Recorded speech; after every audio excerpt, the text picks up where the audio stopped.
ಇದೇ ಬರುವ 26ರಂದು ಲೋಕಸಭಾ ಚುನಾವಣೆ ನಮ್ಮ ಉಡುಪಿ ಚಿಕ್ಕಮಗಳೂರು ಕ್ಷೇತ್ರಕ್ಕೆ ನಡೆಯಲಿಕ್ಕಿದೆ. ಇನ್ನೇನು ಕ್ಷಣಗಣನೆ ಆರಂಭ ಆಗ್ತಾಯಿದೆ. ಇವತ್ತು ಬಹಿರಂಗ ಪ್ರಚಾರ ಕಾರ್ಯಕ್ರಮಗಳು ಮುಕ್ತಾಯವಾಗ್ತಾಯಿದೆ. ಈ ಹಿನ್ನೆಲೆಯಲ್ಲಿ ನಮ್ಮ ಪಕ್ಷದ ಅಭ್ಯರ್ಥಿ ಶ್ರೀಯುತ ಜಯಪ್ರಕಾಶ್ ಹೆಗಡೆ ಅವರ ಬಗ್ಗೆ ನಾವು ಒಂದು ಮಾತನ್ನು ಹೇಳಲೇಬೇಕು. ಒಬ್ಬ ಸಜ್ಜನ ರಾಜಕಾರಣಿ, ಒಬ್ಬ ಮೇಧಾವಿ, ಒಬ್ಬ ಅತ್ಯುತ್ತಮ ವಕೀಲರು. ಈ ಒಂದು ವ್ಯಕ್ತಿಯನ್ನು ನಮ್ಮ ಕಾಂಗ್ರೆಸ್ ಪಕ್ಷ ಇವತ್ತು ಅಭ್ಯರ್ಥಿಯನ್ನಾಗಿ ನೀಡಿದ್ದಕ್ಕೆ ನಾವು ಹೆಮ್ಮೆ ಪಡಬೇಕಾಗಿದೆ. ಯಾಕಂದರೆ ಕಳೆದ ಬಾರಿ 10 ವರ್ಷಗಳಿಂದ ನಮ್ಮ ಸಂಸದರಾಗಿದ್ದ ಶೋಭಾ ಕರಂದ್ಲಾಜೆಯವರು ಬಹುಶಃ ಉಡುಪಿ ಜಿಲ್ಲೆಗೆ, ಉಡುಪಿ ಚಿಕ್ಕಮಗಳೂರು ಕ್ಷೇತ್ರಕ್ಕೆ ಏನು ಮಾಡಿದ್ದಾರೆ ಅನ್ನೋದು ಎಲ್ಲರಿಗೂ ಗೊತ್ತು. ಅದನ್ನು BJPಯವರೇ ತೋರಿಸಿಕೊಟ್ಟಿದ್ದಾರೆ. ಗೋ ಬ್ಯಾಕ್ ಶೋಭಾ ಅಂಥೇಳಿ BJPಯವರು ಅವರದೇ ಪಕ್ಷದ ಒಬ್ಬ ಸಚಿವರನ್ನು, ಕೇಂದ್ರ ಕೃಷಿ ಸಚಿವರನ್ನು ಹೇಳಿದಾಗ ನಾವು BJPಯಲ್ಲಿದ್ದ ಜಯಪ್ರಕಾಶ್ ಹೆಗಡೆಯವರು ಕಾಂಗ್ರೆಸ್ಸಿಗೆ ಬಂದಾಗ ವೆಲ್ಕಮ್ ಬ್ಯಾಕ್ ಅಂತ ಹೇಳಿದ್ದೇವೆ. ಯಾಕಂದರೆ ಅದು ಅವರ ಉತ್ತಮ ವ್ಯಕ್ತಿತ್ವಕ್ಕೆ ನಾವು ನೀಡಿದ ಬೆಲೆ. ಅಂತಹ ಒಬ್ಬ ಸಜ್ಜನ ರಾಜಕಾರಣಿಯನ್ನು ಇವತ್ತಿನ ದಿನಗಳಲ್ಲಿ ಗೆಲ್ಲಿಸಿ ಸಂಸದರಾಗಿ ಲೋಕಸಭೆಗೆ ಕಳುಹಿಸಬೇಕಾಗಿದ್ದು ನಮಗೆ ಅತ್ಯಂತ ಅಗತ್ಯದ ಹಾಗೂ ಅನಿವಾರ್ಯದ ವಿಷಯವಾಗಿದೆ. ಇದನ್ನು ನಮ್ಮ ಜನರು ಕೂಡ ತಿಳ್ಕೊಂಡಿದ್ದಾರೆ ಇವತ್ತು. ಯಾಕಂದರೆ ನಾವು ಮನೆಗಳಿಗೆ ಮತಯಾಚನೆಗೆ ತೆರಳುವಂತಹ ಸಂದರ್ಭದಲ್ಲಿ ಮೊದಲೆಲ್ಲ ಸ್ವಲ್ಪ ಜನ ವ್ಯಂಗ್ಯವಾಗಿ ಮಾತಾಡ್ತಿದ್ರು, ಮತದಾರರು ಸ್ವಲ್ಪ ಬೈತಾ ಇದ್ದರು, ನೀವೇನು ಮಾಡಿದ್ದೀರಿ ಹಾಗೆ ಹೀಗೆ ಅಂತ. ಆದರೆ ಇವತ್ತು ಆ ಸಂದರ್ಭ ನಮಗಿಲ್ಲ. ಎಲ್ಲರೂ ಹೆಗಡೆಯವರ ಬಗ್ಗೆ ಉತ್ತಮ ಅಭಿಪ್ರಾಯವನ್ನು ವ್ಯಕ್ತಪಡಿಸ್ತಿದ್ದಾರೆ. ಇನ್ನು ಕೆಲವರು ಹೇಳ್ತಾ ಇದ್ದಾರೆ, ನೀವು ಕಾಂಗ್ರೆಸ್ನವರು ಈ ಸರ್ತಿ ಒಳ್ಳೆಯ ಅಭ್ಯರ್ಥಿಯನ್ನು ನಮಗೆ ಕೊಟ್ಟಿದ್ದೀರಿ ಅಂತ ಹೇಳಿ. ಯಾಕಂದರೆ ಇದು ಒಬ್ಬ ಸಜ್ಜನ ಅಭ್ಯರ್ಥಿಗೆ ನೀಡುವಂತಹ ಒಂದು ಗೌರವ. ಇನ್ನು ತಮಗೆಲ್ಲರಿಗೂ ಗೊತ್ತೇ ಇದೆ, ಇಂದಿನ ದಿನಗಳಲ್ಲಿ ಕಳೆದ ಬಾರಿ ನಮ್ಮ ರಾಜ್ಯ ಸರ್ಕಾರ ರಚನೆ ಆಗುವುದಕ್ಕಿಂತ ಮೊದಲು ನಮ್ಮ ನಾಯಕರು ರಾಹುಲ್ ಗಾಂಧಿಯವರ ಸೂಚನೆಯಂತೆ ಹಲವಾರು ಗ್ಯಾರಂಟಿಗಳನ್ನು ಘೋಷಿಸಿದೆ. ಆ ಘೋಷಿಸಿದ ಗ್ಯಾರಂಟಿಗಳಲ್ಲಿ ಇವತ್ತು 5 ಗ್ಯಾರಂಟಿಗಳು ಕೂಡ ಅನುಷ್ಠಾನಕ್ಕೆ ಬಂದಿವೆ. ಅದು ಕೂಡ ಅಧಿಕಾರಕ್ಕೆ ಬಂದ ತಕ್ಷಣವೇ ಅನುಷ್ಠಾನಕ್ಕೆ ಬಂದಿದೆ. ಇವತ್ತು ಬಹುಶಃ ಸುಮಾರು 90% ಜನರು ಒಂದಲ್ಲ ಒಂದು ಗ್ಯಾರಂಟಿಗಳ ಫಲಾನುಭವಿಗಳಾಗಿ ನಮಗೆ ಗೋಚರಿಸ್ತಾ ಇದ್ದಾರೆ. ಇವತ್ತು ಬಡ ಹಾಗೂ ಮಧ್ಯಮ ವರ್ಗದ ಗೃಹಿಣಿಯರಿಗೆ 2,000 ರೂಪಾಯಿ ಪ್ರತಿ ತಿಂಗಳು ಬರುವಂಥ ಯೋಜನೆ ಇರಬಹುದು, ಅಥವಾ ಉಚಿತ ವಿದ್ಯುತ್ ಯೋಜನೆ ಇರಬಹುದು.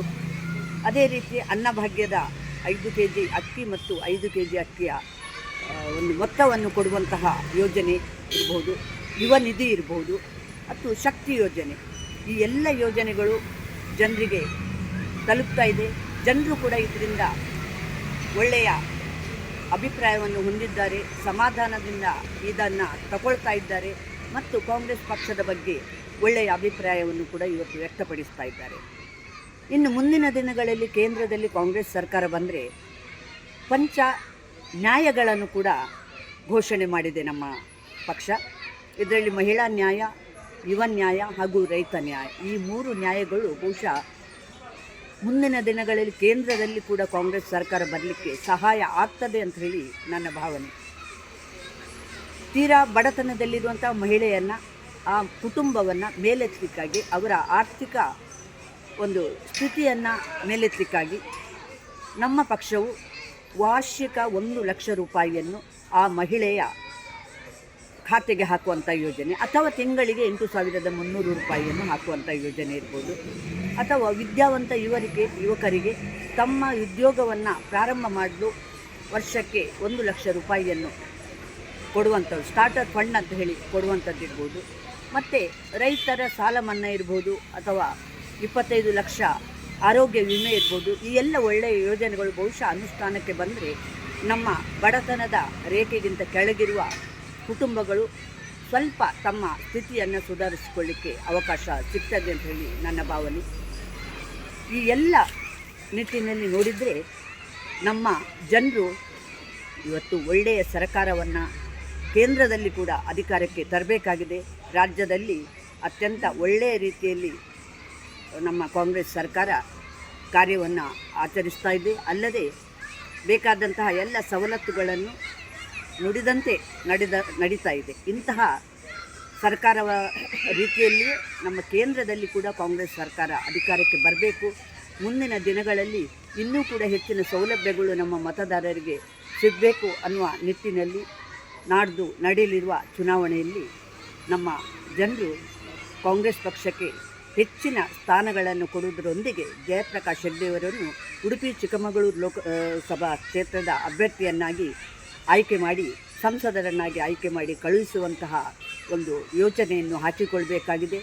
ಇದು ನಮ್ಮ ಉಡುಪಿ ಚಿಕ್ಕಮಗಳೂರು ಕ್ಷೇತ್ರಕ್ಕೆ ಅತ್ಯಂತ ಅಗತ್ಯದ ವಿಷಯವಾಗಿದೆ. ಯಾಕಂದರೆ ಒಳ್ಳೆಯ ಲೋಕಸಭಾ ಕ್ಷೇತ್ರ ಮತ್ತು ಒಳ್ಳೆಯ ಸಂಸದರು ಈ ಎರಡೂ ಇದ್ದರೆ ಮಾತ್ರ ನಮ್ಮ ಕ್ಷೇತ್ರ ಅಭಿವೃದ್ಧಿ ಆಗ್ತದೆ. ನಾವು ಹೆದ್ದಾರಿಗಳನ್ನು ನೋಡ್ಬೋದು. ಇವತ್ತು ಎಲ್ಲ ವಿಷಯಗಳಲ್ಲೂ ಕೂಡ ನಾವು ಹಿಂದೆ ಬಿದ್ದಿದ್ದೀವಿ 10 ವರ್ಷಗಳಲ್ಲಿ.